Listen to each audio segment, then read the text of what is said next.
പൂർണ്ണതയിൽ അങ്ങേ ആരാധിക്കാനുള്ള ഒരു വലിയ വരം ഞങ്ങൾക്ക് ഓരോരുത്തർക്കും, അമ്മമാർക്ക് ഓരോരുത്തർക്കും പ്രത്യേകമായി പേര് ചൊല്ലി കർത്താവെ അവിടുന്ന് നൽകണമേ എന്ന് പ്രാർത്ഥിക്കുന്ന കർത്താവെ, അവിടുത്തോട് സ്നേഹത്തിൽ ഒന്നായി നിന്നുകൊണ്ട്, ഒന്നായി ചേർന്നുകൊണ്ട് അങ്ങേ ആരാധിക്കാനുള്ള ഒരു വലിയ കൃപാവരം ഞങ്ങൾക്ക് ഓരോരുത്തർക്കും നൽകണമേ എന്ന് പ്രാർത്ഥിക്കുന്നു. കർത്താവെ, ചെറിയ പ്രാർത്ഥനയോടുകൂടി നമുക്ക് സ്റ്റാർട്ട് ചെയ്യാം. അപ്പം നമ്മളിന്ന് ആരാധനയെ പറ്റിയാണ് പ്രത്യേകമായിട്ട് പറയാൻ പോകുന്നത്. എങ്ങനെ ആരാധനയുടെ ആഴങ്ങളിലേക്ക് പോകാം, എങ്ങനെയാണ് നമ്മൾ കർത്താവിനെ ആരാധിക്കേണ്ടത്, എങ്ങനെയുള്ള ആരാധനയാണ് അവിടുത്തേക്ക് ഏറ്റവും പ്രീതികരം, നമ്മൾ ആരാധിക്കുമ്പോൾ അല്ലെങ്കിൽ മറ്റുള്ളവരെ നമ്മൾ ആരാധനയിൽ ലീഡ് ചെയ്യുമ്പോൾ, അഡറേഷനൊക്കെ നമ്മൾ ചെയ്യുമ്പോൾ എങ്ങനെയാണ് നമ്മൾ സ്വന്തമായി ആരാധിക്കുന്നതും മറ്റുള്ളവരെ ആ ഒരു സ്റ്റേറ്റിലേക്ക് എങ്ങനെ നമുക്ക് അവരെ വലിച്ചു കയറ്റാം, അല്ലേ? ആരാധിക്കുന്ന കർത്താവിനെ എങ്ങനെ ആരാധിക്കാം, ആ ഒരു രീതിയിലേക്ക് അവരെ എങ്ങനെ കയറ്റാം, ഈ ഒരു കാര്യങ്ങളെപ്പറ്റി നമുക്ക് പരിശുദ്ധാത്മാവ് തരുന്ന ഒരു ബോധ്യത്തോടുകൂടി സംസാരിക്കാം. അപ്പം ഞാനിന്ന് സ്റ്റാർട്ട് ചെയ്യാനായിട്ട് തുടങ്ങി. എൻ്റെ ബൈബിളെല്ലാം എടുത്ത് ഇവിടെ വെച്ച് കഴിഞ്ഞപ്പോൾ ബൈബിളിൽ നിന്ന് പെട്ടെന്ന് ഒരു ബുക്ക് മാർക്ക് താഴോട്ട് പോയി. അപ്പം നിങ്ങൾക്ക് കാണാമോ, ബ്ലെസ്സഡ് സാക്രമെൻ്റാണ്. ഞാൻ ബൈബിളൊക്കെ റെഡിയാക്കി ഇവിടെ വന്നപ്പോഴത്തേക്ക് ഇത് എൻ്റെ ബൈബിളിൽ നിന്ന് പെട്ടെന്ന് താഴോട്ട് വന്നു. അപ്പം ഞാൻ നോക്കിയപ്പോൾ ബ്ലെസ്സഡ് സാക്രമെൻ്റ് ഫോട്ടോയാണ്, നിങ്ങൾക്ക് കാണാമെന്ന് വിചാരിക്കുന്നു. അപ്പം ഞാൻ എപ്പോഴും ആരാധന ഞങ്ങളുടെ പള്ളിയിൽ ചെയ്യുമ്പോഴെപ്പോഴും ബ്ലെസ്സഡ് സാക്രമെൻറ്റിൻ്റെ മുമ്പിലാണ് അഡറേഷൻ ചെയ്യുന്നത്. അതൊരു പ്രത്യേക ഒരു അനുഭവമാണ്. ഇതിൻ്റെ അടിയിൽ എഴുതിയിരിക്കുന്നത് പരിശുദ്ധ പരമ ദിവ്യകാരുണ്യത്തിന് എന്നേക്കും ആരാധനയും സ്തുതിയും പുകഴ്ചയും ഉണ്ടായിരിക്കട്ടെ. അപ്പം ഞാൻ കർത്താവിലേക്ക് കൂടുതൽ അടുത്ത് വന്ന ആ സമയത്ത്, ആ ചെറുപ്പകാലത്തിലൊക്കെ ഞാനിപ്പോൾ ഓർക്കുകയാണ്, ഞാൻ ചിലപ്പോൾ ഉറക്കത്തിൽ നിന്ന് ഇത് പറഞ്ഞുകൊണ്ട് എഴുന്നേക്കുമായിരുന്നു. പരിശുദ്ധ ദിവ്യകാരുണ്യത്തിന് എന്നേക്കും ആരാധനയും സ്തുതിയും പുകഴ്ചയും ഉണ്ടായിരിക്കട്ടെ. അപ്പോൾ ഇത് കണ്ടപ്പോൾ എനിക്കൊരു പ്രത്യേക സന്തോഷം. അതായത് ദൈവം ആഗ്രഹിക്കുന്ന ഒരു സെഷനാണ്. ദൈവം നമ്മളോട് ഇതിൽ വഴി സംസാരിക്കും. അത് ദൈവത്തിന് ഒത്തിരി സന്തോഷമാണ്. നമ്മൾ അവിടുത്തെ ആത്മാവിലും സത്യത്തിൽ ആരാധിക്കുമ്പോൾ നിങ്ങളോടൊക്കെയുള്ള ഒരു പ്രത്യേക സ്നേഹമായിട്ടൊക്കെ എനിക്കങ്ങ് തോന്നി. ഇത് പെട്ടെന്ന് എൻ്റെ ബൈബിളിൽ നിന്ന് വെളിയിലേക്ക് വന്നപ്പോൾ ഞാനതെടുത്ത് ഇങ്ങനെ മുമ്പിൽ വെച്ചിരിക്കുകയാണ്. നമുക്ക് ബ്ലെസ്സഡ് സാക്രമെൻ്റ് ഒന്നും ഇല്ലല്ലോ ഇവിടെ, നമ്മൾ വീട്ടിലല്ലേ. അപ്പം ഇത് ഇനി മുമ്പിൽ ഇങ്ങനെ ഇരിക്കുമ്പോൾ കർത്താവ് ഇവിടെ സന്നിഹിതനാണ് എന്നൊരു വലിയൊരു ബോധ്യത്തോടു കൂടിയാണ് ഞാൻ ഈ ക്ലാസ് എടുക്കുന്നത്. അപ്പം ചേച്ചി എന്നോട് വളരെ പണ്ട് ഡിസംബറിൽ ഞാൻ ഉത്തമഗീതത്തിൻ്റെ ക്ലാസ് എടുത്തപ്പോഴാണ് പറഞ്ഞത് ഇങ്ങനെ ആരാധനയുടെ ഒരു ക്ലാസ് എടുക്കണമെന്ന്. അപ്പോൾ തന്നെ എനിക്ക് എന്തെടുക്കണം എന്നൊക്കെ ഞാനിങ്ങനെ ആലോചിച്ചപ്പോൾ എനിക്കൊരു ചെറിയൊരു ഐഡിയ, പിക്ചറൊക്കെ വന്ന് ഇങ്ങനെയൊക്കെ എടുക്കാമെന്ന്. പക്ഷേ അത് കഴിഞ്ഞിട്ട് പിന്നെ ഞാൻ വെക്കേഷന് പോയി, തിരിച്ച് വന്ന് തിരക്കായി.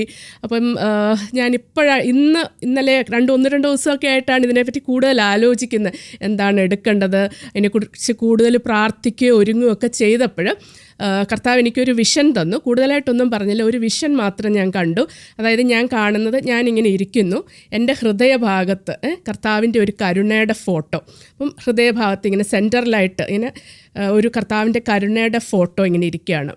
എന്നിട്ട് ഞാനൊരു സ്വരവും കേൾക്കുവാണ്. എനിക്കറിയത്തില്ലായിരുന്നു ഇത് 1 പത്രോസ് 3:15 ഞാൻ ആ വചനം മാത്രം ഇങ്ങനെ കേട്ടു. ക്രിസ്തുവിനെ കർത്താവായി നിങ്ങളുടെ ഹൃദയത്തിൽ പൂജിക്കുവിൻ. ഇങ്ങനെ ഒരു വചനം മാത്രം കേട്ടു. ക്രിസ്തുവിനെ കർത്താവായി നിങ്ങളുടെ ഹൃദയത്തിൽ പൂജിക്കുവിൻ. ഞാനിത് കാണാതെ പഠിച്ചിട്ടുള്ള വചനമല്ല, പക്ഷേ ഇങ്ങനെ കേട്ടിട്ടുണ്ട്, എവിടെയോ കേട്ടിട്ടുണ്ട്, പക്ഷേ എവിടെ നിന്നാണെന്ന് എനിക്കറിയത്തില്ല. അപ്പം ഞാൻ ജോണിയോട് ചോദിച്ചു, ജോണി ഇങ്ങനെ ഒരു വചനം എനിക്ക് കിട്ടുന്നത് ഇത് ഏതാണെന്നൊന്ന് തപ്പിയെടുത്ത് തരാമോ ബൈബിളിൽ നിന്ന്. ജോണി സെർച്ച് ചെയ്തിട്ട് കിട്ടിയില്ല. പിന്നെ ഞാൻ ഇൻ്റർനെറ്റിൽ പെട്ടെന്ന് ഇംഗ്ലീഷിൽ ഇത് ട്രാൻസ്ലേറ്റ് ചെയ്ത് ടൈപ്പ് ചെയ്തപ്പോൾ പെട്ടെന്ന് കിട്ടി. അപ്പോൾ ഇതാണ് നിങ്ങൾക്ക് ദൈവം തന്ന വചനം കേട്ടോ. എല്ലാവരും നോട്ട് ചെയ്ത് വെക്കണം. ഇത് കർത്താവ് ഒരു വിഷനും തന്നു, ഈ വചനവും തന്നു. 1 പത്രോസ് 3:15 ക്രിസ്തുവിനെ കർത്താവായി നിങ്ങളുടെ ഹൃദയത്തിൽ പൂജിക്കുവിൻ. അപ്പോൾ അതായിരിക്കണം നിങ്ങൾ ഓരോരുത്തരും എല്ലാ ആരാധനയ്ക്ക് മുമ്പും ചെയ്യേണ്ടത്. ക്രിസ്തുവിനെ കർത്താവായി നിങ്ങളുടെ ഹൃദയത്തിൽ പൂജിക്കുവിൻ. അപ്പം നമ്മളെല്ലാവരും ക്രിസ്തുവിനെ കർത്താവായിട്ട് ആരാധിക്കുന്നവരും പൂജിക്കുന്നവരുമാണ്. പക്ഷേ അതിനകത്തും നമുക്കൊരു പെർഫെക്ഷൻ വരുത്താം, അല്ലേ? അപ്പോൾ എനിക്ക് മനസ്സിലായത് എങ്ങനെയാണെന്ന് വെച്ചാൽ, കർത്താവിനെ നമുക്ക് യഥാർത്ഥത്തിൽ നമ്മുടെ ഹൃദയത്തിൽ, ഞാൻ കണ്ട പോലെ ഒരു പിക്ചർ പോലെ നമ്മുടെ ഹൃദയത്തിൽ കർത്താവ് ഇരിക്കണം എപ്പോഴും. അതായത് എന്നെ കാണുന്ന ഒരു വ്യക്തി എന്നിലുള്ള കർത്താവിനെ തിരിച്ചറിയണം, അല്ലേ?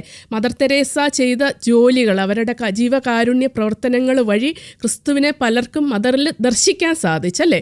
അപ്പം അതേ രീതിയിൽ എന്നെ കാണുമ്പോൾ ഞാൻ ക്രിസ്തുവിനെ ഹൃദയത്തിൽ കർത്താവായി പൂജിക്കുന്ന ഒരു വ്യക്തിയാണ് എന്നുള്ളത്, അല്ലെങ്കിൽ അത് മറ്റുള്ളവർക്ക് തിരിച്ചറിയാൻ പറ്റണം. അതായത് ക്രിസ്തുവിനെ ഞാൻ എൻ്റെ ഹൃദയത്തിൽ അങ്ങ് വഹിക്കണം. അത് നമ്മുടെ ആ ഒരു വചനം നമ്മളങ്ങ് ഉൾക്കൊള്ളണം, പൂർണ്ണമായിട്ട് നമ്മൾ ഉൾക്കൊള്ളണം. അതാണ് കർത്താവ് തന്ന ഒരു വചനം. അപ്പോൾ ഇതിൻ്റെ ഒരു ബേസ് എന്ന് പറഞ്ഞാൽ, നമ്മൾ അങ്ങനെ ചെയ്യുമ്പം അതിൻ്റെ അർത്ഥം എന്താണെന്ന് വെച്ചാൽ, നമ്മളിലുള്ള ബാക്കി സ്നേഹങ്ങളെ ഒക്കെ നമ്മൾ രണ്ടാം സ്ഥാനത്തേക്ക് തള്ളുകയാണ്. അപ്പോൾ എല്ലാ ഡിസോർഡർലി ലവ് അല്ലേ, ചിലപ്പം നമ്മൾ പറയും കർത്താവിനെയാണ് ഞാൻ ഏറ്റവും അധികം സ്നേഹിക്കുന്നത് അല്ലെങ്കിൽ ആരാധിക്കുന്നത്. അതൊക്കെ ശരിയായിരിക്കെ തന്നെ പല സ്നേഹങ്ങളിലും നമുക്ക് ആ ഓർഡർ പാലിക്കാൻ പറ്റത്തില്ല.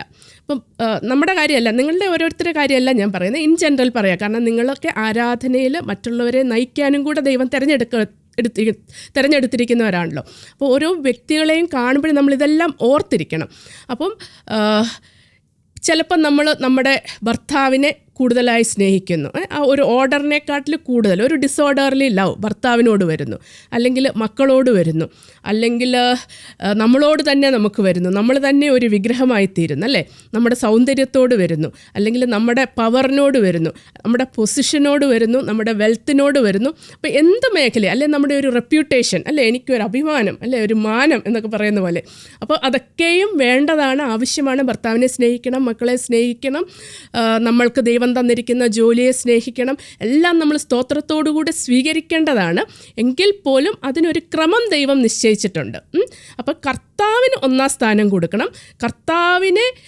ക്രിസ്തുവിനെ കർത്താവായി നമ്മുടെ ഹൃദയത്തിൽ പൂജിക്കണം. അതായിരിക്കണം ഒന്നാമത്തെ സ്നേഹം. ആ ഒരു സ്നേഹം കഴിഞ്ഞിട്ടേ അടുത്ത സ്നേഹങ്ങൾ വരാവുള്ളൂ. കർത്താവ് കൃത്യമായ ഓർഡർ തന്നിട്ടുണ്ടല്ലേ. ഭർത്താവാണ് കുടുംബത്തിൻ്റെ തലവൻ അല്ലെങ്കിൽ ഹെഡ് ഓഫ് ദ ഫാമിലി, ഭാര്യയ്ക്ക് രണ്ടാമത്തെ ഒരു സ്ഥാനം, മക്കൾക്ക് അടുത്ത സ്ഥാനം. അപ്പോൾ ആ ക്രമം നമ്മൾ പാലിക്കാതെ വന്നാൽ ആ ഒരു സിസ്റ്റത്തിൽ ഒരു കെയോസ് വരും അല്ലേ. കൃത്യമായ അതോറിറ്റികൾ അല്ലെങ്കിൽ ക്രമങ്ങളുണ്ട്. അപ്പോൾ കർത്താവിനെ നമ്മൾ ഒന്നാം സ്ഥാനത്ത് സ്വീകരിക്കുക, ഒന്നാം സ്ഥാനത്ത് സ്നേഹിക്കുക, അവനെ ഒന്നാം പ്രയോറിറ്റി ആക്കുക, അവനെ ഞാൻ എൻ്റെ ഹൃദയത്തിൽ കർത്താവായി പൂജിക്കുക. അപ്പോൾ അതെനിക്ക് എപ്പോഴും എൻ്റെ ഹൃദയത്തിലുണ്ടായിരിക്കണം. ക്രിസ്തു എൻ്റെ ഹൃദയത്തിൽ ജീവിക്കണം. അപ്പം ഞാൻ കണ്ട ആ പിക്ചർ പോലെ ക്രിസ്തു എൻ്റെ ഹൃദയത്തിൽ ജീവിക്കണമെങ്കിൽ, ക്രിസ്തു എന്നിലേക്ക് എഴുന്നള്ളി വന്ന് എൻ്റെ ഹൃദയത്തിൽ കർത്താവ് ജീവിക്കണമെങ്കിൽ ഞാൻ എൻ്റെ ജീവിതത്തെ അതുപോലെ ക്രമപ്പെടുത്തണം, അതുപോലെ ഒരു ഗ്രേസിൽ ഞാൻ ജീവിക്കണം, അതുപോലെ ഒരു വിശുദ്ധിയിലേക്ക് ഞാൻ കയറണം അല്ലേ. അപ്പം അതാണ് നമുക്ക് ഓരോരുത്തർക്കും ദൈവാരാധനയിലേക്ക് ആഴത്തിൽ പോകാനായിട്ട് ഉള്ള ഫസ്റ്റ് സ്റ്റെപ്പ് എന്ന് പറയുന്നത്. അപ്പം ഈ വിഷൻ എപ്പോഴും ഓർക്കണം. ഈ വിഷൻ മനസ്സിൽ വെച്ചുകൊണ്ട് വേണം നമ്മൾ ഓരോ പ്രാർത്ഥനയിലും ഇരിക്കാൻ. കർത്താവെ, ഞാൻ നിന്നെ ആരാധിക്കുന്നു, ഞാൻ നിന്നെ സ്തുതിക്കുന്നു, നീയാണ് എൻ്റെ ഒന്നാമത്തെ സ്നേഹം, എല്ലാ ആരാധനയ്ക്കും യോഗ്യൻ നീ മാത്രമാണ്. അപ്പം അത് വായി കൊണ്ട് പറയുവല്ല, അത് നമ്മുടെ ഹൃദയത്തിൽ നമ്മുടെ ഒരു very nature, it should be part of our very nature അല്ലേ. അതൊരു ഓട്ടോമാറ്റിക്കായിട്ട് വരണം, അതൊരു യാഥാർത്ഥ്യമാകണം. വായ കൊണ്ട് പറയല്ല, അത് യാഥാർത്ഥ്യമാകണം. അപ്പം ഇതിനൊക്കെയും ഞാനിങ്ങനെ ആരാധനയെപ്പറ്റി ആലോചിക്കുമ്പോൾ എങ്ങനെ കർത്താവിനെ ആരാധിക്കാമെന്ന് ആലോചിച്ചപ്പോൾ ബൈബിളിൽ ഒത്തിരി എക്സാമ്പിൾസ് എനിക്ക് കാണാൻ പറ്റി. ദൈവത്തെ ഓരോരുത്തർ ആരാധിച്ചല്ലേ. ഓരോ വ്യക്തിക്കും അയാളുടെ വ്യക്തിത്വത്തിൻ്റെ സവിശേഷതകളുണ്ടല്ലേ. എല്ലാവരിലും ഒത്തിരി നന്മയുണ്ടെങ്കിൽ പോലും ചിലരിൽ ചില ക്യാരക്ടറിസ്റ്റിക്സ് പ്രോമിനൻ്റ് ആയിട്ട് നിൽക്കുമെന്ന് നമ്മൾ പറയല്ലേ. അതായത് ചിലർ വിശുദ്ധിയിൽ ഭയങ്കര ഉന്നതിയിൽ പോകുന്നവരായിരിക്കും. എന്നാൽ യോഹന്നാൻ അപ്പോസ്തലനാണെങ്കിൽ സ്നേഹത്തിൻ്റെ അപ്പോസ്തലൻ എന്നാണ് പറയുന്നത്. ക്രിസ്തുവിനോട് ഭയങ്കര സ്നേഹമായിരുന്നു. എല്ലാവരും ഉപേക്ഷിച്ചപ്പോഴും ക്രിസ്തുവിനെ വിട്ടുപോകാതെ കുരിശിലൻ്റെ ചുവട്ടിൽ നിന്നത് യോഹന്നാനായിരുന്നു അല്ലേ. അത്രമാത്രം സ്നേഹത്തിൽ വളർന്നവനായിരുന്നു യോഹന്നാൻ. അതുകൊണ്ടാണ് സ്നേഹത്തിൻ്റെ അപ്പോസ്തലൻ എന്ന് പറയുന്നത്. ചിലർക്കാണെങ്കിൽ ധൈര്യമാണ് അല്ലേ. കർത്താവിനെ അങ്ങോട്ട് ഒരു സെർവ് ചെയ്യാനായിട്ട് അവർക്ക് ഭയങ്കര കറേജാണ്, ഒന്നിനെ അവർ ഭയപ്പെടത്തില്ല. ചിലർ പരിപൂർണമായ അനുസരണയിലാണ് കർത്താവിനെ ആരാധിക്കുന്നത്. അപ്പോൾ ഞാനിങ്ങനെ ബൈബിളിൻ്റെ തുടക്കം തൊട്ടിങ്ങനെ പോവുമായിരുന്നു. അപ്പോൾ എൻ്റെ മനസ്സിൽ വന്ന ഓരോ ചിന്തകളാണ്. ഓരോരുത്തരും ദൈവത്തെ ആരാധിക്കുന്ന ഒരു രീതിയുണ്ട്, അത് അവരുടെ വ്യക്തിത്വത്തിൻ്റെ ഒരു സവിശേഷത അനുസരിച്ചാണ്. ഇപ്പം ഞാൻ കർത്താവിനെ സ്നേഹിക്കുന്നതും ആരാധിക്കുന്നതും പോലെ ആയിരിക്കത്തില്ല എൻ്റെ ഭർത്താവ് സ്നേഹിക്കുകയും ആരാധിക്കുകയും ചെയ്യുന്നത്. അത് അദ്ദേഹത്തിൻ്റെ വ്യക്തിത്വത്തിൻ്റെ ചില പ്രത്യേകതകൾ അനുസരിച്ച് ചില കാര്യങ്ങൾ വെച്ചായിരിക്കും ആരാധിക്കുന്നത്, അല്ലേ? അപ്പോൾ ഞാനിങ്ങനെ അതൊക്കെ നമുക്ക് ഭയങ്കര ഇൻട്രസ്റ്റിംഗ് ആയിട്ട് എനിക്ക് തോന്നും. ആരാധനയുടെ ഓരോ തലങ്ങൾ, അല്ലെ ഓരോ മാനങ്ങൾ, ഓരോ ഡൈമെൻഷൻസ്, അല്ലേ? അപ്പം നമ്മൾ തുടക്കത്തിൽ നിന്ന് വരുവാണെങ്കിൽ ആബേൽ എങ്ങനെയാണ് കർത്താവിനെ ആരാധിച്ചത്? തൻ്റെ ആദ്യ ഫലം കൊണ്ടല്ലേ, എല്ലാത്തിൻ്റെയും ഏറ്റവും ബെസ്റ്റായിട്ടുള്ളത് എടുത്തിട്ടാണ് ആബേൽ കൊടുത്തത്. അതാണ് ആബേലിൻ്റെ ആരാധന, അല്ലേ? അതേസമയം കായൻ ഭയങ്കര സെൽഫിഷായിരുന്നു, അല്ലേ? അവൻ ഏറ്റവും നല്ലത് കൊടുക്കാതെ തിരഞ്ഞ് മോശമായത് കൊടുത്തു കർത്താവിന്. അപ്പം ആബേലിൻ്റെ ബലി കർത്താവിന് പ്രീതികരമായിരുന്നു, അല്ലേ? പിന്നെ നമ്മൾ മുമ്പോട്ട് വരുമ്പോൾ കാണാം അബ്രഹാം എങ്ങനെയാണ് ദൈവത്തെ ആരാധിച്ചത്. സ്വന്തം മകനായ ഇസഹാക്കിനെ ബലി കൊടുക്കാനായിട്ട് ദൈവം ആവശ്യപ്പെട്ടപ്പോൾ യാതൊരു മടിയും കൂടാതെ, എത്രമാത്രം വേദന ഉണ്ടായിരുന്നു ആ പിതാവിൻ്റെ ഹൃദയത്തിൽ നമുക്ക് ഊഹിക്കാവുന്നതേ ഉള്ളൂ, അല്ലേ? ആറ്റുനോറ്റിരുന്ന മകനെ സ്വന്തം കൈകൊണ്ട് സാക്രിഫൈസ് ചെയ്യാനാണ് ദൈവം ആവശ്യപ്പെട്ടത്, അല്ലേ? മുറിയ മലയിലേക്ക് പോയ അബ്രഹാമിൻ്റെ ഹൃദയത്തിൻ്റെ വിഷമെന്ന് പറയുന്നത് നമുക്ക് ഊഹിക്കാവുന്നതിനപ്പുറമാണ്. പക്ഷേ അതിലും അപ്പുറമാണ് അബ്രഹാം അനുസരണയിലും വിശ്വാസത്തിലും ദൈവത്തെ ആരാധിച്ചല്ലേ. ആ ഒരു കാര്യം ദൈവം ആവശ്യപ്പെട്ടപ്പോൾ അബ്രഹാം അത് അനുസരിച്ചു. അങ്ങനെയായിരുന്നു അബ്രഹാം ദൈവത്തെ ആരാധിച്ചത്, അല്ലേ? ഒരു ഡിഫറെൻറ്റ് തലത്തിലുള്ള ഒരു ആരാധനയായിരുന്നു, അല്ലേ? പിന്നെ നമ്മൾ മുമ്പോട്ട് വരുമ്പോൾ കാണുന്ന ദാവീദ് രാജാവ് എങ്ങനെയാണ് ദൈവത്തെ ആരാധിച്ചത്. എനിക്ക് ഭയങ്കര ഇഷ്ടമാണ് അത്. ദാവീദ് സമാഗമന കൂടാരത്തിൻ്റെ മുമ്പിൽ താൻ രാജാവാണ്, വലിയൊരു പൊസിഷനിലിരിക്കുന്ന ആളാണ് എന്നുള്ള എല്ലാ കാര്യവും മറന്നുകൊണ്ട് അർദ്ധനഗ്നനായി ആടിയും പാടിയും ദൈവത്തെ ആരാധിച്ചല്ലേ. അതെത്ര വലിയൊരു ആരാധനയാണ്. ദൈവത്തിൻ്റെ മുമ്പിൽ ദാവീദ് എല്ലാം മറന്നുപോയി. താൻ രാജാവാണെന്നും വലിയൊരു പൊസിഷനിലുള്ള ആളാണെന്നും എല്ലാം മറന്നിട്ട് അർദ്ധനഗ്നനായി ആടിയും പാടിയും ദൈവത്തെ ആരാധിച്ചല്ലേ. പക്ഷെ അവൻ്റെ ഭാര്യയായ മീഖളിന് അതൊരു കുറവായിട്ട് തോന്നി. ഷി ഡെസ്പൈസ്ഡ് ഹിം എന്നാണ് പറയുന്നത്, അല്ലേ? ദാസികളുടെ മുമ്പിൽ അർദ്ധനഗ്നനായി നൃത്തം ചെയ്യാൻ നിനക്ക് ലജ്ജയില്ലായിരുന്നു എന്ന് ചോദിച്ച് ദാവീദിനെ ഡെസ്പൈസ് ചെയ്തു മീഖൾ. പക്ഷേ ദൈവത്തിൻ്റെ കോപം മീഖളിൻ്റെ മേൽ വന്നു എന്നും നമ്മൾ പിന്നീട് വായിക്കുന്നുണ്ട്. അപ്പം അങ്ങനെയാണ് ദാവീദ് ആരാധിച്ചത്. എല്ലാം മറന്ന്, തൻ്റെ എല്ലാം മറന്ന്, തന്നെ മറന്നുകൊണ്ട് ആടിയും പാടിയും ഡാൻസ് ചെയ്ത് ദാവീദ് ആരാധിച്ചു. പിന്നെ നമ്മൾ കാണുന്നുണ്ട് ശദ്രകും മേശക് അബേദനഗോ, അല്ലേ? അവരെങ്ങനെയാണ് ദൈവത്തെ ആരാധിച്ചത്?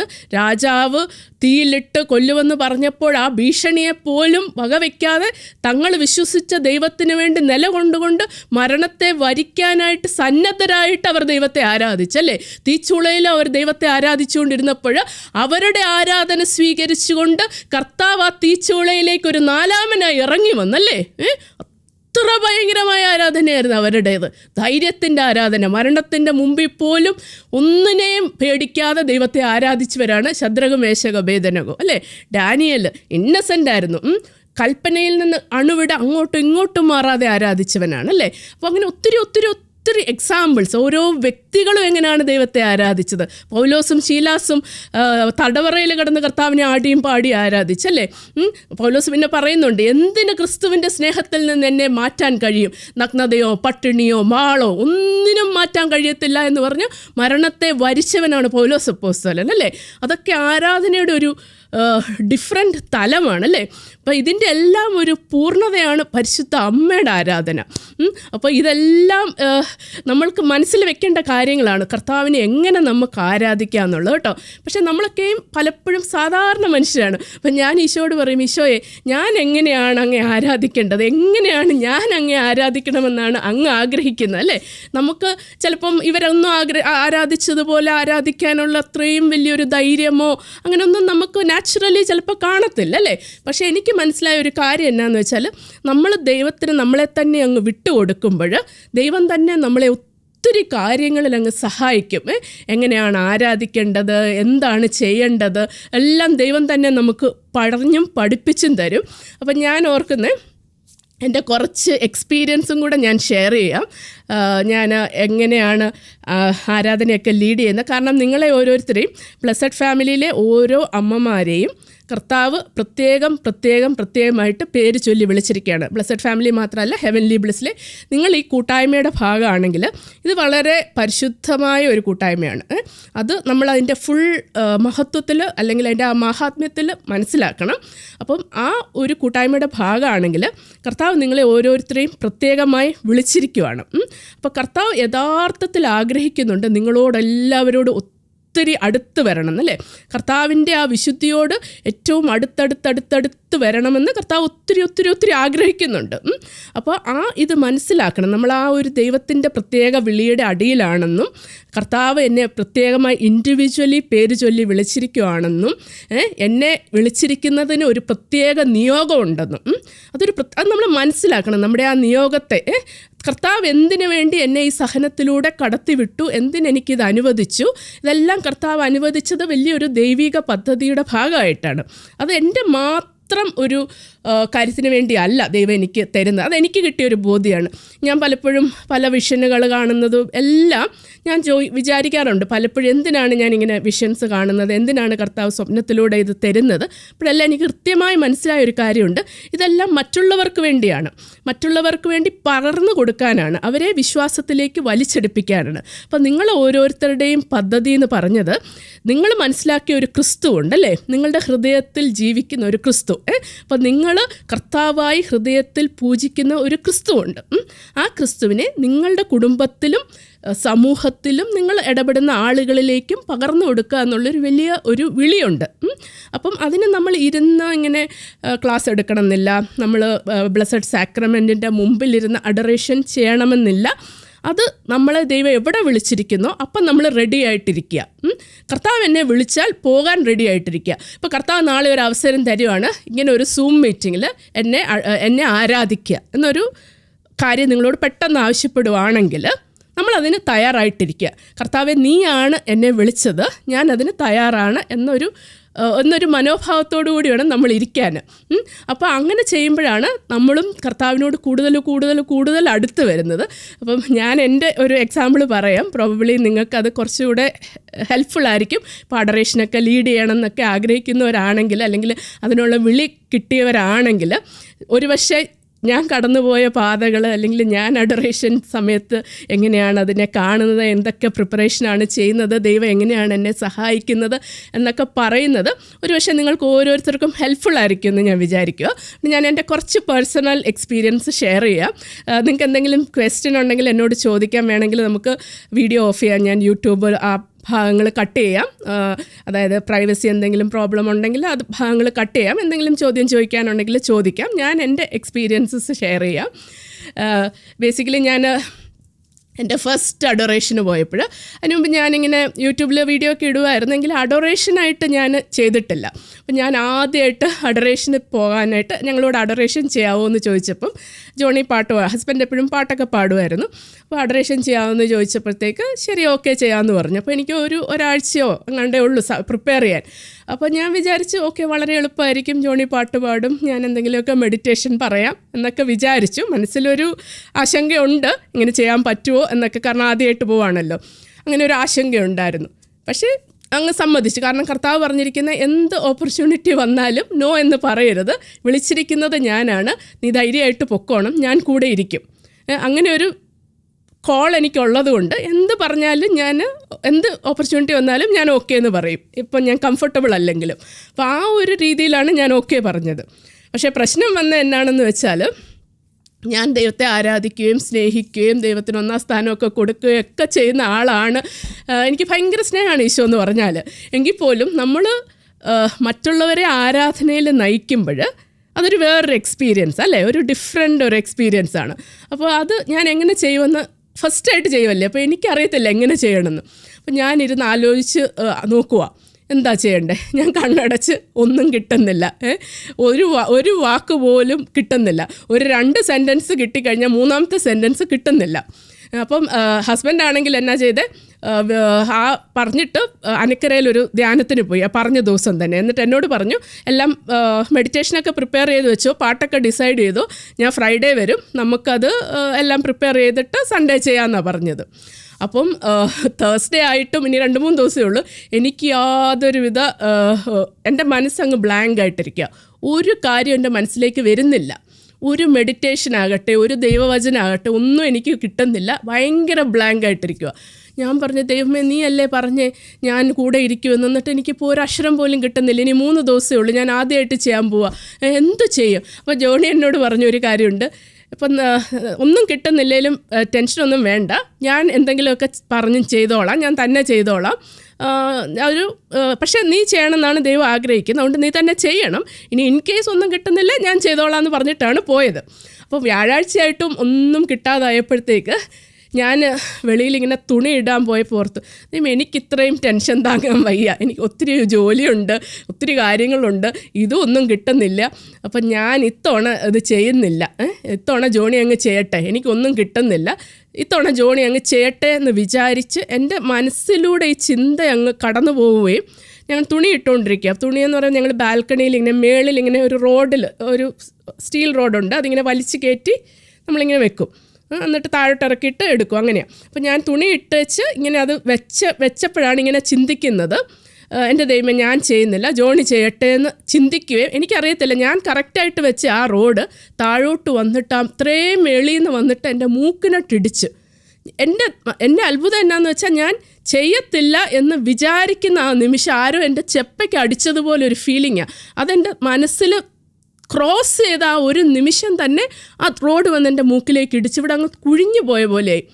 എനിക്ക് വേദനയെന്ന് പറഞ്ഞറിയിക്കാൻ മേലാത്തൊരു വേദനയാണ്, ഭയങ്കര വേദന. നമ്മുടെ ഇവിടേക്കിട്ട് ആരെങ്കിലും ആഞ്ഞടിച്ച് എന്തൊരു ഫീലാണ്, ആ ഒരു വേദനയായിരുന്നു അത് വന്ന് വീണപ്പം.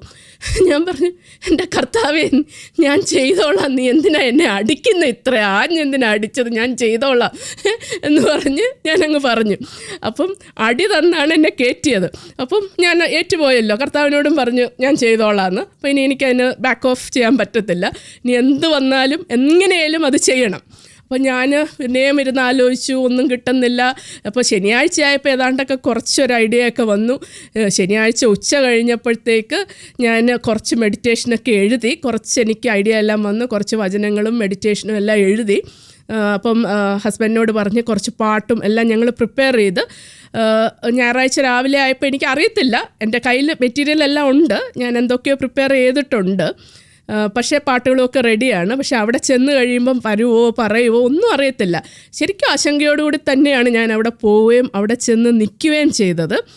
നിന്നിട്ട് ഞാൻ ആ മൈക്ക് ഇങ്ങനെ എൻ്റെ മുമ്പിലേക്ക് വെക്കുന്ന ആ നിമിഷം വരെ എനിക്ക് ടെൻഷൻ ഉണ്ടായിരുന്നു. എന്ത് ചെയ്യും, എങ്ങനെ പറയും, എന്തെങ്കിലും കിട്ടുമോ ഒക്കെ ഉണ്ടായിരുന്നു. പക്ഷേ ഞാൻ ആ ഒരു നിമിഷം മൈക്ക് എൻ്റെ മുമ്പിലേക്ക് വരികയും ഞാൻ കർത്താവിനെ അങ്ങ് കാണുക. ഞാൻ എന്തൊക്കെ മെഡിറ്റേഷനാണോ എഴുതി വെച്ചത്, ഞാൻ കർത്താവിനെ ആ സക്രാരിയിൽ അവിടെ ആ ദൈവത്തിൻ്റെ പ്രസൻസ് യഥാർത്ഥത്തിലുണ്ട് എന്നെനിക്കങ്ങ് ഭയങ്കരമായിട്ടങ്ങ് ഫീൽ ചെയ്യുക.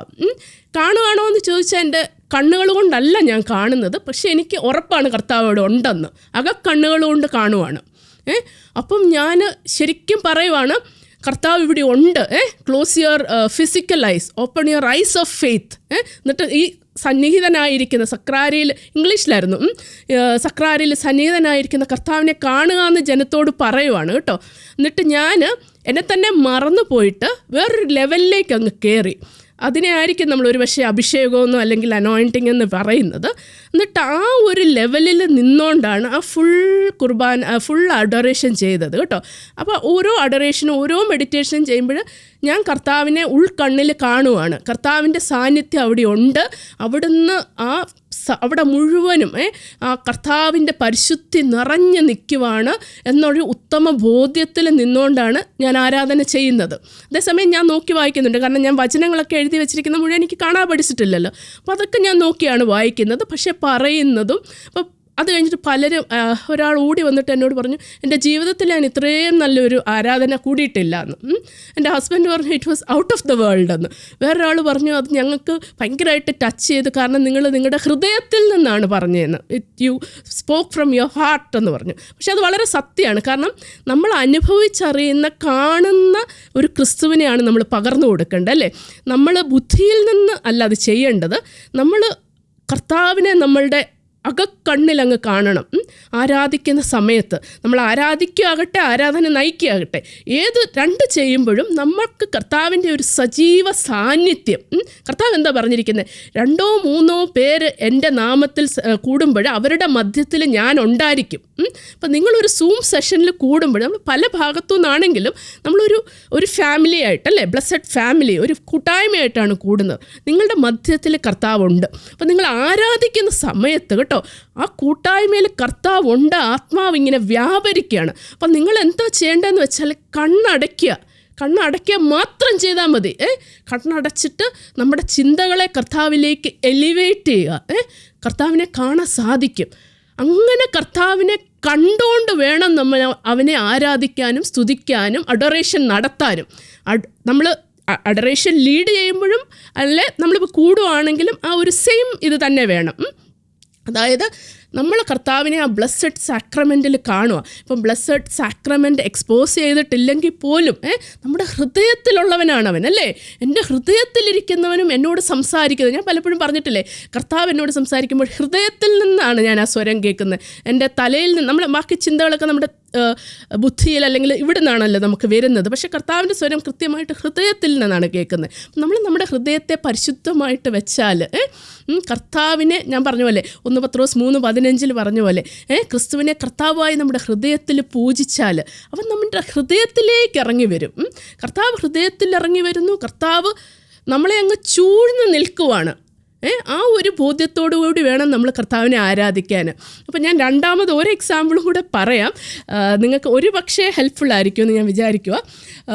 ഞാൻ ഏത് അഡറേഷന് പോകുമ്പോഴും എനിക്ക് വേണമെങ്കിൽ ഇങ്ങനെ വിചാരിക്കാം, കർത്താവ് എനിക്കൊരു പ്രോമിസ് തന്നിട്ടുണ്ട്, നീ വായി തുറക്കുമ്പോൾ ഞാൻ തന്നെ നിൻ്റെ നാവിലൂടെ സംസാരിക്കുമെന്ന്. അപ്പോൾ ഞാൻ അതിൽ വിശ്വസിച്ചുകൊണ്ട് അങ്ങ് പോവാം, നേരെ പോയി അവിടെ നിന്നിട്ട് അങ്ങനെ ചെയ്യാം. പക്ഷേ എനിക്ക് പലപ്പോഴും തോന്നിയിട്ടുണ്ട് നമ്മളൊരു ഹോംവർക്ക് ചെയ്യണമെന്ന് കർത്താവ് ആഗ്രഹിക്കുന്നുണ്ട്. നമ്മൾ ഒരു വില അതിന് പേ ചെയ്യണം. കർത്താവ് എനിക്ക് ബുദ്ധി തന്നിട്ടുണ്ട്, എനിക്ക് റിസോഴ്സസ് തന്നിട്ടുണ്ട്, ബൈബിൾ തന്നിട്ടുണ്ട്, ബൈബിൾ വചനങ്ങൾ തന്നിട്ടുണ്ട്, ചിന്താശക്തി തന്നിട്ടുണ്ട്. അപ്പം അതെല്ലാം ഞാൻ യൂസ് ചെയ്യണമെന്ന് കർത്താവ് ആഗ്രഹിക്കുന്നു. അതിൻ്റെ മേളിലാണ് പരിശുദ്ധാത്മാവ് വർക്ക് ചെയ്യുന്നത്. അത് എൻ്റെ ഒരു വിശ്വാസം, ഒരു ബോധ്യമാണ്. അപ്പം ഞാൻ ഏത് അഡറേഷന് പോകുമ്പോഴും ഏതൊരു ടോക്കിന് പോകുമ്പോഴും എന്നെക്കൊണ്ട് സാധിക്കുന്നത്ര ഞാൻ പ്രിപ്പയർ ചെയ്യും. കാരണം എന്താണെന്ന് വെച്ചാൽ ഇപ്പം നമുക്ക് ബൈബിൾ വചനം എന്ന് പറയുമ്പോൾ അതിന് ഭയങ്കര ശക്തിയാണ്, അല്ലേ? ദൈവത്തിൻ്റെ വചനം എന്ന് പറഞ്ഞാൽ അത്ര സജീവമാണ്, അല്ലേ? അതുകൊണ്ടാണ് ഞാൻ പറഞ്ഞത് ബൈബിൾ വായിക്കുമ്പോഴും നമ്മൾ ഉറക്കെ വായിക്കണം. ഉറക്കെ വായിക്കുമ്പോഴാണ് അതിന് ഭയങ്കര പവറാണ്. ആ ദൈവത്തിൻ്റെ വചനത്തിൻ്റെ ശക്തി എന്ന് പറഞ്ഞാൽ അത് ഹൃദയത്തെ തറച്ച് കയറും. അപ്പം നമ്മൾ അഡറേഷൻ നടത്തുമ്പോൾ ചിലപ്പോൾ ഒത്തിരി ആൾക്കാരിലേക്ക് അത് ചെല്ലുന്നത്, അല്ലേ? അപ്പം നമ്മൾ ദൈവവചനം, നമ്മൾ പറയുന്ന ഏതൊരു വാക്കിനേക്കാളിലും ദൈവവചനമാണ് അവരുടെ ഹൃദയത്തിലേക്ക് തറയ്ക്കാൻ പോകുന്നത്. അപ്പം ഞാൻ ദൈവവചനം അത്രയൊന്നും മനഃപ്പാടമാക്കിയിട്ടുള്ള ആളല്ലെങ്കിൽ ഒത്തിരിയേറെ ബൈബിൾ വേഴ്സസ് കാണാതെ എൻ്റെ മനസ്സിലേക്ക് വരത്തില്ല എങ്കിൽ ഞാൻ അവിടെ പോയി നിൽക്കുമ്പോൾ എനിക്കത് വരത്തില്ല, അല്ലേ? വെള്ളം പോലെ അറിയാമെങ്കിൽ മാത്രമേ എനിക്ക് അവിടെ ചെല്ലുമ്പോൾ അത് വരത്തുള്ളൂ. ഇപ്പോൾ ഒരുമാതിരി കാണാതെ പഠിച്ചാൽ പോലും എനിക്ക് അവിടെ ചെല്ലുമ്പോൾ അത് ഫ്ലുവൻ്റായിട്ട് പറയാൻ പറ്റത്തില്ല, അല്ലേ? നല്ല മനപ്പാടാണെങ്കിൽ മാത്രമേ അങ്ങനെ ചെയ്യാൻ പറ്റത്തുള്ളൂ. പക്ഷെ അപ്പോൾ അങ്ങനെ വരുമ്പോൾ പല പല പല വചനങ്ങൾ എനിക്ക് പറയാൻ പറ്റത്തില്ല. അപ്പം ഞാനൊരു അഡറേഷൻ ചെയ്യുമ്പോൾ ഞാൻ എന്താ ചെയ്യുന്നതെന്ന് വെച്ചാൽ, ഞാൻ പ്രാർത്ഥിച്ചിട്ട് എനിക്ക് കർത്താവ് തരുന്ന ഒരു തീം ഞാനങ്ങ് ഡിസൈഡ് ചെയ്യും. എന്നിട്ടൊരു തീം, അത് എന്തെങ്കിലും ആയിരിക്കട്ടെ, നമ്മളെ ചൂഴ്ന്ന് നിൽക്കുന്ന ദൈവം, അല്ലെങ്കിൽ I am at the feet of Christ, അല്ലേ? ക്രിസ്തുവിൻ്റെ പാദത്തെങ്കിൽ ഇരിക്കുന്നു ഞാൻ, അങ്ങനെ ഒരു തീം. അല്ലെങ്കിൽ ബേണിംഗ് ഫയർ, അങ്ങനെ ഒരു തീമാകാം.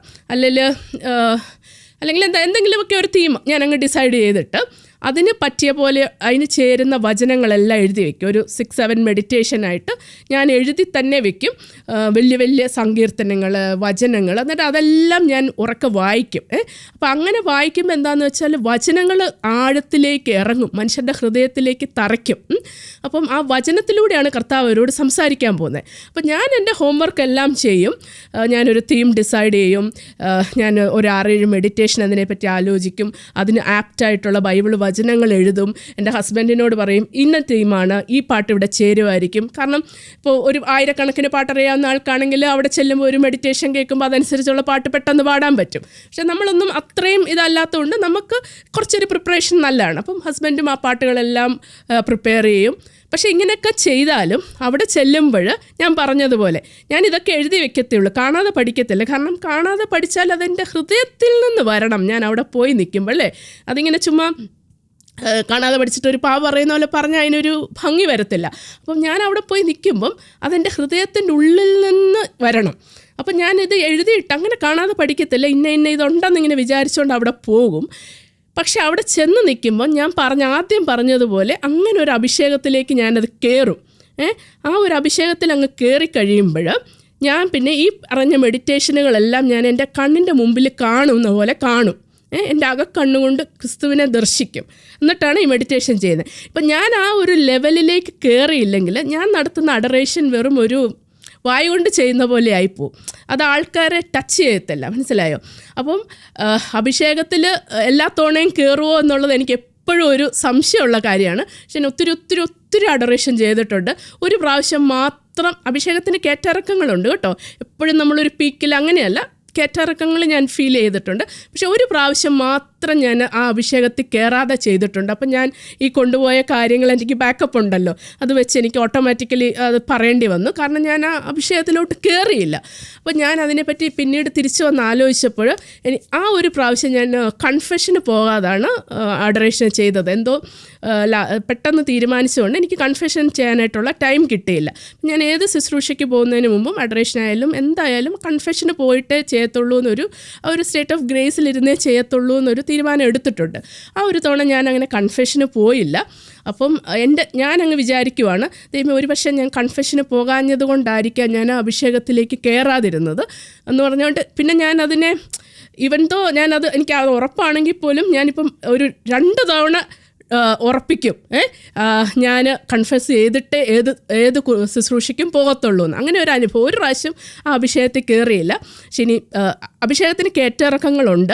അപ്പോൾ എല്ലാ തവണയും ഞാൻ എൻ്റെ ഹസ്ബൻഡിനോട് പറയും, ഞാൻ എപ്പോഴുമൊക്കെ അതേ സെയിം ലെവലിലേക്ക് കയറുന്നില്ല, ചിലപ്പോൾ ഇച്ചിരി കൂടെ ഒരു താഴ്ന്ന ലെവലിലേക്കാണ്. കാരണം ചിലപ്പോൾ നമ്മൾ കംപ്ലീറ്റ്ലി നമ്മളെ തന്നെ മറന്നു പോയിട്ട് ശരിക്കും കർത്താവിനെ മാത്രം ഫോക്കസ് ചെയ്തുകൊണ്ട് ചെയ്യാൻ പറ്റും.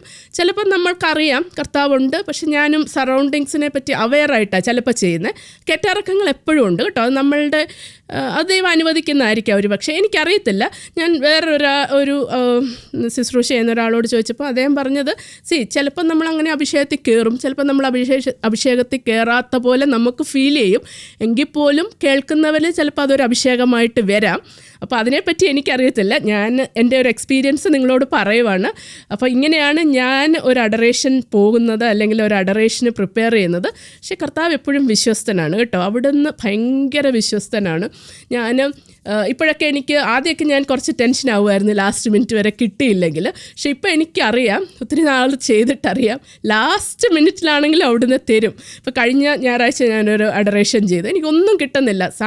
സാറ്റർഡേ രാത്രി വൈകുന്നേരം 5:30 ആയപ്പോഴാണ് എനിക്കൊരു ഐഡിയ ഒക്കെ വന്ന് ഞാനൊരു 10:30 ആയപ്പോഴാണ് എൻ്റെ മെഡിറ്റേഷനെല്ലാം എഴുതി തീർത്തത്. എന്നിട്ട് ഞങ്ങൾ 11-11:30 വരെ ഇരുന്നാണ് പാട്ട് ഡിസൈഡ് ചെയ്തത്. അങ്ങനെ ചിലപ്പോൾ ലാസ്റ്റ് മൊമെൻറ്റ് വരെ നമുക്ക് വെയിറ്റ് ചെയ്യേണ്ടി വരാം. പക്ഷേ ലാസ്റ്റ് മൊമെൻറ്റ് വരെ വെയിറ്റ് ചെയ്യേണ്ടി വന്നാൽ പോലും കർത്താവ് എപ്പോഴും വിശ്വസ്തനാണ്.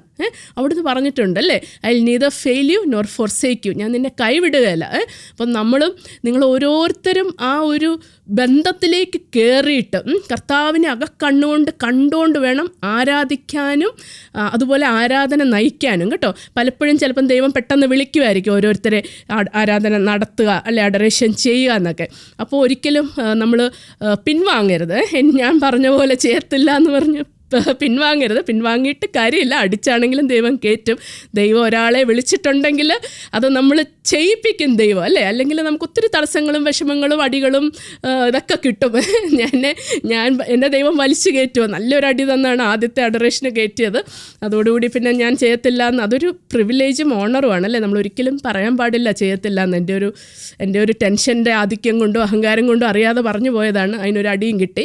പക്ഷേ നമ്മുടെ ബുദ്ധിമുട്ടുകൾ കൊണ്ടാണ് നമ്മൾ ചിലപ്പോഴും മടിക്കുന്നത്, അല്ലേ? നമുക്ക് നമ്മുടേതായ ഒരു നാണം, അല്ലേ? ഞാൻ ഭയങ്കര ഷൈ ആളാണ് കേട്ടോ. ഞാൻ ഭയങ്കര റിസർവ്ഡ് ആളാണ്. എനിക്ക് ഭയങ്കര ബുദ്ധിമുട്ടാണ് ഇങ്ങനെ പബ്ലിക്കായിട്ട് പോയിട്ട് ആരാധന നടത്താൻ. എനിക്കിങ്ങനെ ഒതുങ്ങിയിരുന്നിട്ട് ഞാനും ദൈവവും മാത്രമായിട്ടിരുന്ന് ആരാധിക്കുന്നതാണ് ഏറ്റവും എനിക്കിഷ്ടം. ആ ഒരു നിശബ്ദതയിൽ, ആരും കാണാതെ, ആരോടും പറയാതെ അങ്ങനെ സൈലൻ്റായിട്ടിരുന്ന് ആരാധിക്കുന്നതാണ് എനിക്കിഷ്ടം. പക്ഷേ കർത്താവ് ആഗ്രഹിക്കുന്നത് വേറൊന്നാണെന്ന് മനസ്സിലാക്കി കഴിയുമ്പോൾ നമ്മളെ അതിനായിട്ട് സമർപ്പിക്കുക. നമ്മുടെ ബുദ്ധിമുട്ടുകളെ വിഷമങ്ങളൊക്കെ മാറ്റി വയ്ക്കുക. രേണു ചേച്ചി കഴിഞ്ഞ ദിവസം എന്നോട് പറഞ്ഞു, ഞാൻ കുറച്ച് സഹനങ്ങളെ പറ്റി പറഞ്ഞപ്പോൾ ചേച്ചി പറഞ്ഞു, സഹനമൊക്കെ അവിടെ കിടക്കട്ടെ, നമ്മൾ നമ്മുടെ കാര്യങ്ങൾ ചെയ്തുകൊണ്ട് പോവുക.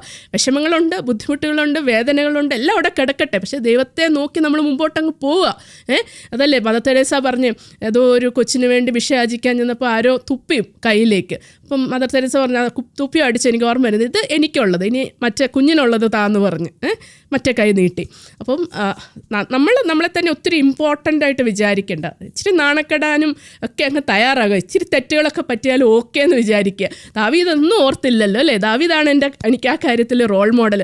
ദാവീദ് ഓർത്തോ, ഞാൻ വലിയ രാജാവാണ്, ഞാനിങ്ങനെ അർത്ഥനഗ്നനായി ഡാൻസ് ചെയ്യുവാണെങ്കിൽ എന്ത് മറ്റുള്ളവർ എന്നെപ്പറ്റി വിചാരിക്കും എന്ന് ദാവീദ് ഓർത്തോ? ഒന്നും ഓർത്തില്ല, അല്ലേ? അപ്പം നമ്മളും കർത്താവിനെ ആരാധിക്കുമ്പോൾ ഒന്നും ഓർക്കണ്ട, ബാക്കിയുള്ളവർ എന്ത് വിചാരിക്കും, എനിക്കൊരു തെറ്റ് പറ്റിയല്ല, ഞാൻ ചെയ്തത് ശരിയായില്ല, അല്ലെങ്കിൽ ഞാൻ പറഞ്ഞതിലൊരു ചെറിയ തെറ്റ് പറ്റി, അല്ലെങ്കിൽ ഇങ്ങനെ അല്ലായിരുന്നു ആരാധിക്കേണ്ടത്, അങ്ങനത്തെ ഒന്നും നമ്മൾ വിചാരിക്കേണ്ട. കർത്താവാണ് എന്നെ വിളിച്ചിരിക്കുന്നത്, കർത്താവാണ് എന്നെ നിർത്തിയിരിക്കുന്നത്, കർത്താവ് എന്നോട് ആവശ്യപ്പെട്ടിരിക്കുന്നു, ഞാനത് ചെയ്യും.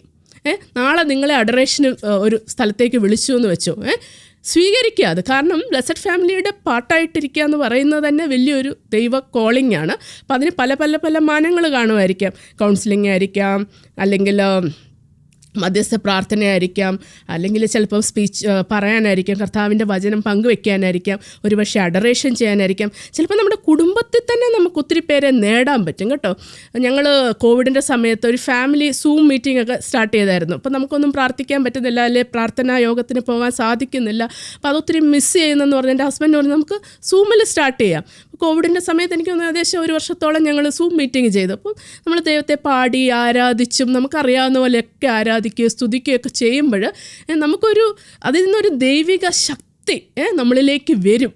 അത് ശരിക്കും നമുക്ക് തോന്നിയിട്ടില്ലേ, നമ്മളൊരു നല്ലൊരു ആരാധന കൂടി കഴിയുമ്പോഴത്തേക്ക് നമുക്കൊരു ഭയങ്കര സന്തോഷമല്ലേ. പിന്നെ ഞാനൊരു കാര്യം ശ്രദ്ധിച്ചിരിക്കുന്നത്, ആരാധനയുടെ സമയത്താണ് ഏറ്റവും കൂടുതൽ വിടുതൽ, ഏറ്റവും കൂടുതൽ പരിശുദ്ധാത്മ അഭിഷേകം കിട്ടിയിരിക്കുന്നത്. ഏത് ധ്യാനമോ ആരെ വേണമെങ്കിലും നോക്കിയോ, ആരാധനയുടെ സമയത്താണ് ഒത്തിരി ബന്ധനങ്ങൾ അഴിഞ്ഞു പോകുന്നത്. കാരണം ദൈവത്തിൻ്റെ പ്രസൻസ് അത്ര റിയലാണ്, അത്രമാത്രം ദൈവം അവിടെ ഉണ്ട്.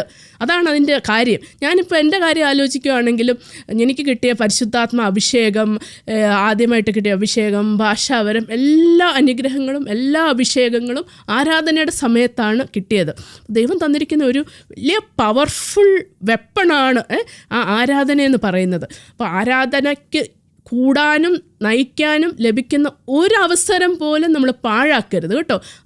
അത്രമാത്രം ദൈവത്തിൻ്റെ പ്രസൻസ് അവിടെ ഉണ്ട്. അപ്പോൾ എനിക്ക് എന്തെങ്കിലും വിഷമം ഉണ്ടെങ്കിൽ ഞാൻ ആരാധനയുടെ സമയത്ത് പോയി കർത്താവിനോട് പറയുമ്പോൾ എപ്പോഴും നമ്മളോട് കർത്താവ് കേൾക്കും. നമ്മുടെ പ്രാർത്ഥനകളെല്ലാം ദൈവം കേൾക്കുന്നുണ്ട്, അതിനൊന്നും ഒരു സംശയമില്ല. എങ്കിൽ പോലും എനിക്ക് ആ പ്രസൻസ് ഭയങ്കരമായിട്ട് ഫീൽ ചെയ്യാം. കർത്താവ് അത് കേട്ടു എന്ന് എനിക്ക് ഭയങ്കരമായിട്ട് ഫീൽ ചെയ്യും. കർത്താവിൻ്റെ ആ ബ്ലെസ്സഡ് സാക്രമെൻറ്റ് എഴുന്നള്ളിച്ച് വെക്കുമ്പോൾ അപ്പം ദൈവത്തിൻ്റെ ആ പ്രസൻസ് എന്ന് പറയുന്നത് ശരിക്കും റിയലാണ് കേട്ടോ, ശരിക്കും റിയലാണ്. ഞാൻ എൻ്റെ കണ്ണുകൊണ്ട് കണ്ടിട്ടില്ല, പക്ഷെ കണ്ണുകൊണ്ട് കണ്ടതുപോലെ തന്നെയാണ് ആ അനുഭവം എന്ന് പറയുന്നതും. കാരണം ഒരിക്കലും ഞാൻ എന്നൊരു വ്യക്തിയല്ല അവിടെ അപ്പോൾ ആരാധന ചെയ്യുന്നത്. എനിക്ക് കൃത്യമായിട്ടറിയാം ഞാനല്ല ചെയ്യുന്നതെന്ന്. കാരണം എനിക്ക് എൻ്റെ ലിമിറ്റേഷൻസ് നന്നായിട്ടറിയാം. എനിക്കറിയാം ഇനി ഞാൻ വായി വിളിച്ചാൽ ഒരു വാക്ക് പോലും പറയാൻ സാധിക്കാത്തൊരു വ്യക്തിയാണ് ഞാൻ. പക്ഷെ ഞാൻ ആ കർത്താവിൻ്റെ സന്നിധിയിൽ ആ ഒരു സ്ഥലത്ത് നിൽക്കുമ്പോൾ കർത്താവിൻ്റെ ആ ഒരു പ്രസൻസ് വന്നിട്ട് നമ്മളെ നയിക്കുവാണ്. കർത്താവിൻ്റെ ഒരു അഭിഷേകം, അതിനെ നമ്മൾ അഭിഷേകമെന്ന് നമുക്ക് വിളിക്കാം, അത് തെറ്റില്ല. കർത്താവ് തന്നെ നമുക്ക് ഒരു സൂപ്പർ നാച്ചുറൽ കൃപ തരുവാണ്. അപ്പം നിങ്ങൾക്ക് ഓരോരുത്തർക്കും അത് കിട്ടും കേട്ടോ. പക്ഷെ നിങ്ങളൊന്ന് ചെയ്താൽ മതി, കുറച്ചൊരു ഹോംവർക്ക് ചെയ്യുക, വചനങ്ങൾ കൂടുതൽ ഏറ്റവും കൂടുതൽ കാണാതെ പഠിക്കാൻ പറ്റുമെങ്കിൽ അത്രയും കാണാതെ പഠിക്കുക, അല്ലെങ്കിൽ എഴുതുക. ഇപ്പം നോക്കി വായിക്കുന്നതുകൊണ്ട് തെറ്റൊന്നുമില്ല, നോക്കി വായിക്കുക, പ്രിപ്പയർ ചെയ്യുക, അത് വെച്ചിട്ട് ആരാധിക്കുക. അപ്പം ചെറിയ ചെറിയ ടിപ്സ് ഞാൻ പറഞ്ഞു തരാം ആർക്കെങ്കിലും താല്പര്യമുണ്ടെങ്കിൽ. ഞാനെപ്പോഴും സാംസ് വെച്ചിട്ടാണ് ചെയ്യുന്നത്. ഒരു മെയിനായിട്ടൊരു സാം എടുക്കും, എന്നിട്ട് ആ സാം വെച്ചിട്ടാണ് ഒരു തീം എടുത്തിട്ട് ചെയ്യുന്നത്. സാംസ് നമ്മൾ മെഡിറ്റേറ്റ് ചെയ്ത് കഴിയുമ്പോഴത്തേക്ക് നമുക്ക് അതിൽ നിന്ന് ഒത്തിരി കാര്യങ്ങൾ ആരാധിക്കാനുള്ള ഒത്തിരി കിട്ടും കേട്ടോ. അപ്പം ഞാനിതിപ്പോൾ പറഞ്ഞായിരുന്നു, ഒരു പ്രാവശ്യം ഇതുപോലെ ആരാധനയ്ക്ക് ഞാൻ ആദ്യത്തെ ചെയ്തു, എനിക്കൊന്ന് രണ്ടാമത്തെ ആരാധനയാണ്, രണ്ടാമത്തെയാണോ മൂന്നാമത്തെ ആയതോ സമയത്ത് എപ്പോഴാണെന്ന് എനിക്ക് ഓർമ്മ വരുന്നില്ല. എനിക്ക് പിന്നെയും ഇതുപോലെ തീമൊന്നും കിട്ടുന്നില്ല. ഞാൻ എന്ത് ചെയ്യും കർത്താവേ, എനിക്ക് അതൊന്നും കിട്ടുന്നില്ല എന്നൊക്കെ ഇങ്ങനെ വിഷമിച്ചുകൊണ്ടിരുന്നപ്പം ഞാൻ രേണു ചേച്ചിയോട് പറയും, ഓരോ പ്രാർത്ഥനയ്ക്ക് പോകുമ്പോഴും ഓരോ ഇതിന് പോകുമ്പോഴും പറയും എനിക്ക് വേണ്ടി പ്രാർത്ഥിക്കണമെന്ന്. ഞാൻ ബുധനാഴ്ച വ്യാഴാഴ്ചയോ എപ്പോഴോ എനിക്കൊന്നും കിട്ടുന്നില്ലല്ലോ എന്ന് വെച്ച് കർത്താവിൻ്റെ സന്നിധിയിൽ ഇങ്ങനെ ഇരിക്കുകയും ഞാൻ തന്നെ ഓട്ടോമാറ്റിക്കായിട്ട് പറയുവാണ്, രേണു ചേച്ചി ഉണ്ടല്ലോ പ്രാർത്ഥിക്കാൻ, പിന്നെ എന്തിന് വിഷമിക്കണം എന്നിങ്ങനെ എൻ്റെ വായി കൊണ്ട് ഞാൻ ഒന്നും ആലോചിക്കാതെ അങ്ങ് പറയുക. എന്നിട്ട് പറഞ്ഞിട്ട് പിന്നെ ഞാൻ തന്നെ പറയുമോ, അയ്യോ ദൈവം ഇവിടെ, ദൈവം അവിടെ, ദൈവം എന്നെ ഇങ്ങനെ ചൂഴ്ന്ന് നിൽക്കുന്നു, എന്നെ ഇങ്ങനെ ചൂഴ്ന്ന് നിൽക്കുന്നവനായ കർത്താവ് എന്ന് പറഞ്ഞിട്ട് എന്താണ് ആ അഡറേഷൻ, ഒരു 45 minutes അഡറേഷന് വേണ്ടത്, അത് മുഴുവനും എനിക്കൊരു ഫ്യൂ സെക്കൻഡ്സിൽ അങ്ങ് കിട്ടുക. എല്ലാം എനിക്കങ്ങ് കിട്ടിയിട്ട് പിന്നെ ഞാനത് എഴുതി വെക്കുകയാണ്. ഒരു 5-10 മിനിറ്റ് എടുത്ത് 5-6 മിനിറ്റ് എടുത്താണ്, വളരെ കുറച്ച് സമയം കൊണ്ട് ഒരു 7 മെഡിറ്റേഷൻ എഴുതി. അത് സാം 139 വെച്ചാണ് ചെയ്തത് കേട്ടോ. ഭയങ്കര ബ്യൂട്ടിഫുൾ സാമാണ്. അപ്പോൾ നിങ്ങൾക്കൊക്കെ അതൊക്കെ സാമൊക്കെ എടുത്തിട്ട് ആരാധന ചെയ്യാൻ പറ്റുവാണെങ്കിൽ ഭയങ്കര പവർഫുള്ളായിരിക്കും കേട്ടോ. എല്ലാം കാണുന്ന ദൈവം, അതാണ് ഞാൻ കാണുന്നത്. എല്ലാം കാണുക ദൈവം അല്ലേ, ദൈവം എന്നെ അങ്ങ് ചൂഴ്ന്ന് നിൽക്കുക. അപ്പം ഞാൻ പള്ളിയിൽ ചെന്നിട്ട് അഡറേഷൻ ചെയ്യുമ്പോഴും ഞാൻ അങ്ങനെ തന്നെയാണ് കാണുന്നത്. എന്നെ ചൂഴ്ന്ന് നിൽക്കുന്ന ദൈവം, ഓരോരുത്തരെയും ചൂഴ്ന്ന് നിൽക്കുന്ന ദൈവം, എല്ലാവരെയും കാണുന്ന ദൈവം. അപ്പം നമ്മൾ ആ ഒരു അനുഭവത്തിൽ നിന്നും ആ ഒരു ബോധ്യത്തിൽ നിന്നും അങ്ങനെ ഒരു ഫീലിങ്ങിൽ നിന്നുമാണ് നമ്മൾ ആ അഡറേഷൻ എടുക്കുന്നത്. അപ്പോൾ അവിടെ കൂടിയിരിക്കുന്ന ഒത്തിരിയേറെ ആൾക്കാർക്ക് അത് ടച്ച് ആവും കേട്ടോ. 139 വായിച്ചു നോക്കിയോ. കർത്താവെ, അവിടുന്ന് എന്നെ പരിശോധിച്ചറിഞ്ഞിരിക്കുന്നു, ഞാൻ ഇരിക്കുന്നതും എഴുന്നേൽക്കുന്നതും അവിടുന്ന് അറിയുന്നു, എൻ്റെ വിചാരങ്ങൾ അവിടെ അകലെ നിന്ന് മനസ്സിലാക്കുന്നു, എൻ്റെ നടപ്പും കിടപ്പും അങ്ങ് പരിശോധിച്ചറിയുന്നു, എൻ്റെ മാർഗങ്ങൾ അങ്ങേക്ക് നന്നായി അറിയാം. ഒരു വാക്ക് എൻ്റെ നാവിലെത്തുന്നതിന് മുമ്പ് തന്നെ കർത്താവെ അത് അവിടുന്ന് അറിയുന്നു, മുൻപിലും പിൻപിലും അവിടുന്ന് എനിക്ക് കാവൽ നിൽക്കുന്നു, അവിടുത്തെ കരം എൻ്റെ മേലുണ്ട്. ഈ അറിവ് എന്നെ വിസ്മയിപ്പിക്കുന്നു, എനിക്ക് അപ്രാപ്യമാം വിധം ഇത് ഉന്നതമാണ്. അങ്ങയിൽ നിന്ന് ഞാൻ എവിടെ പോകും? അങ്ങയുടെ സന്നിധി വിട്ട് ഞാൻ എവിടെ ഓടി ഒളിക്കും? ആകാശത്തിൽ കയറിയാൽ അങ്ങ് അവിടെയുണ്ട്, ഞാൻ പാതാളത്തിൽ കിടക്ക വിരിച്ചാൽ അങ്ങ് അവിടെയുണ്ട്, ഞാൻ പ്രഭാതത്തിൻ്റെ ചിറക് ധരിച്ച് സമുദ്രത്തിൻ്റെ അതിർത്തിയിൽ ചെന്ന് വസിച്ചാൽ അവിടെയും അങ്ങയുടെ കരം എന്നെ നയിക്കും, അങ്ങയുടെ വലത്ത് കൈ എന്നെ പിടിച്ച് നടത്തും. ഭയങ്കര ബ്യൂട്ടിഫുൾ അല്ലേ. എല്ലാം കാണുന്ന ദൈവം, എന്നെ ചൂഴ്ന്ന് നിൽക്കുന്ന ദൈവം, എന്നെ ചൂഴ്ന്ന് നിൽക്കുന്ന ഒരു ദൈവ സ്നേഹ അഗ്നി അല്ലേ. നമ്മൾ ആ ഒരു റിയലൈസേഷനിൽ ഇരിക്കണം. അഡറേഷൻ ഇരിക്കുമ്പോൾ നമ്മൾ കാണേണ്ടത്, നമ്മൾ ആ ഒരു തലത്തിലേക്ക് അങ്ങ് കയറിയിട്ട് എല്ലാം കാണുന്നു, ദൈവം എല്ലാം അറിയുന്നു, എന്നെ ചൂഴ്ന്ന് നിൽക്കുന്ന ദൈവസ്നേഹ വലയത്തിലാണ് ഞാൻ. പിന്നെ ഞാൻ എന്തിനെ പറ്റി ഭയപ്പെടണം? ഞാൻ എന്തിനെ പറ്റി അകലപ്പെടണം? ദൈവം എന്നോട് ഒന്നേ ആവശ്യപ്പെട്ടിട്ടുള്ളൂ, ക്രിസ്തുവിനെ കർത്താവായി നിങ്ങളുടെ ഹൃദയത്തിൽ പൂജിക്കുവിൻ. ഇതാ കർത്താവേ, നിന്നെ എൻ്റെ ഹൃദയത്തിൽ കർത്താവായിട്ട് പൂജിക്കാൻ, ആരാധിക്കാൻ ഞാൻ നിൻ്റെ സന്നിധിയിൽ ഇരിക്കുന്ന കർത്താവേ. എനിക്കതിലെന്തെങ്കിലും കുറവുകൾ വന്നിട്ടുണ്ടെങ്കിൽ ഈശോയെ നീ എന്നോട് ക്ഷമിക്കണമേ. എന്നെ മാത്രമല്ല കർത്താവേ, ഈ കൂട്ടായ്മയെ മുഴുവൻ അങ്ങ് അനുഗ്രഹിക്കണമേ.